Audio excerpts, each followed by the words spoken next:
கானானிய ஸ்திரீயின் தாழ்மை என்ற தலைப்பின் கீழாக இன்றைக்கு நாம் தியானிக்க போகின்றோம். இந்த கானானிய பெண்ணின் பெயர் வேதாகமத்தில் பதிவு செய்யப்படவில்லை. கானானிய பெண்ணின் விசுவாசம் இயேசுவால் அங்கீகரிக்கப்பட்ட நிகழ்வு பதிவு செய்யப்பட்டு இருக்கிறது.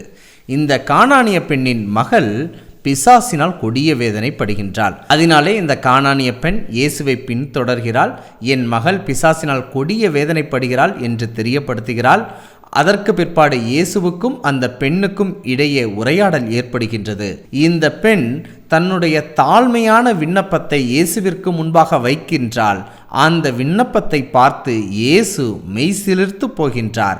அப்படி என்ன தாழ்மையான விண்ணப்பம் வைத்தாள் என்பதை நான் வாசிக்கின்றேன், நாம் தெரிந்து கொள்ளலாம். மத்தேயு 15 அதிகாரம் 27 வாக்கியம். அதற்கு கானானிய பெண், மெய்தான் ஆண்டவரே, ஆகிலும் நாய்க்குட்டிகள் தங்கள் எஜமான்களின் மேஜையிலிருந்து விழுகிற துணிக்கைகளை தின்னுமே என்றாள். இந்த வசனத்திலிருந்து அந்த கானானிய பெண் தன்னை ஒரு நாய்க்குட்டியோடு ஒப்பிடுவதை பார்க்க முடிகின்றது.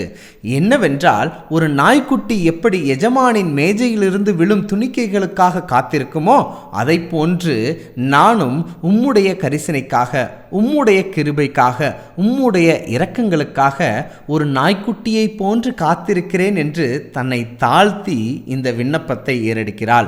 இந்த விண்ணப்பத்தை பார்த்த ஆண்டவர், ஸ்திரீயே, உன் விசுவாசம் பெரியது, நீ விரும்புகிறபடியே ஆக கடவது என்று சொல்லுவதை பார்க்க முடிகின்றது. அந்நேரமே அவள் மகள் சுகமடைந்தாள் என்று நாம் வேதத்தில் வாசிக்கின்றோம்.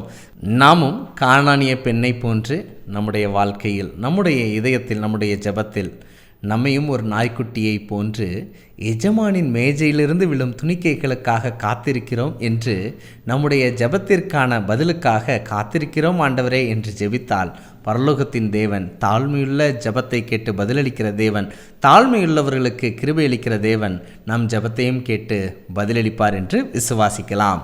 இப்படிப்பட்ட தாழ்மை நம் இதயத்தில் இருக்க கடவுது. இப்படிப்பட்ட வேதாகம ஆச்சரியங்களை தெரிந்து கொள்ள எங்களுடைய சேனலை சப்ஸ்கிரைப் பண்ணுங்க.